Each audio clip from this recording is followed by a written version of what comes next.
Hi friends, சென்னையில் இப்போ நம்ம குட் பேட் அக்லி படத்தோட சக்ஸஸ் மீட் செம மாசா நடந்துட்டு இருக்கு. நம்ம good bad ugly blockbuster ஆனது தொடர்ந்து இப்போ சென்னையில் இந்த ஈவெண்ட்டை கண்டென்ட் பண்றாங்க. அந்த ஈவெண்ட்ல ஆதிக் ரவிச்சந்திரன், ஜிவி பிரகாஷ், அர்ஜுன் தாஸ் அண்ட் பிரியா வாரியர், ஆக்டர் பிரசன்னா, ரெடின்ஸ் அண்ட் குட் பேட் அக்லி படத்தோட ப்ரொடியூசர்ஸ் இப்படின்னு இவங்க எல்லாருமே வந்திருக்காங்க.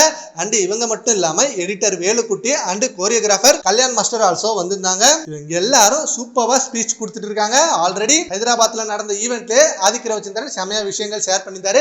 இப்போ இங்க Arjun Das, Priya Warrier and Kalyan master, supreme Sundar இப்படின்னு ஏகப்பட்ட பேர் இந்த படத்தை பத்தி நிறைய அப்டேட் கொடுத்துட்டு இருக்காங்க.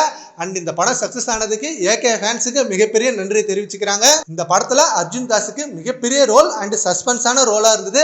ஃபர்ஸ்ட் இவர் ஒருத்தர் தான் அப்படின்னு நடிச்சிருந்தோம். பட் ட்வின் ரோல்ல நடிச்சு அஜித் சாருக்கு வில்லனா சூப்பரா மிரட்டிருந்தாரு. கண்டிப்பா இன்னும் மேல மேல இவர் செம்மையான கேரக்டர் நிறைய ரோல்ல நிறைய படத்துல நடிச்சு செம்ம லுக்ல வந்துருவாரு அப்படின்ற கான்பிடன்ட் அவருக்கும் இருக்கு. And also Arjun Das again நம்ம தல அஜித் சார் கூட நடிக்கணும்ன்றது அவர் விருப்பம் அப்படின்றத ரீசெண்டா அபிஷியலா போஸ்டும் போட்டிருந்தாரு. அண்ட் நெக்ஸ்ட் நம்ம தல அஜித் சார் யார் கூட படம் பண்ண போறாரு அப்படின்றத மிகப்பெரிய கேள்விக்குறியா இருக்கு. சீக்கிரமே அதை பத்தின அப்டேட் ரிலீஸ் ஆகணும். சரி, ஓகே ஃப்ரெண்ட்ஸ், இப்போ சென்னையில நம்ம குட் பேட் அக்லி படத்தோட சக்சஸ் மீட் போயிட்டு இருக்கு சிறப்பா. அதை பத்தி உங்க ஒப்பீனியனை நம்ம கமெண்ட் பாக்ஸ்ல கமெண்ட் பண்ணுங்க. Thank you friends.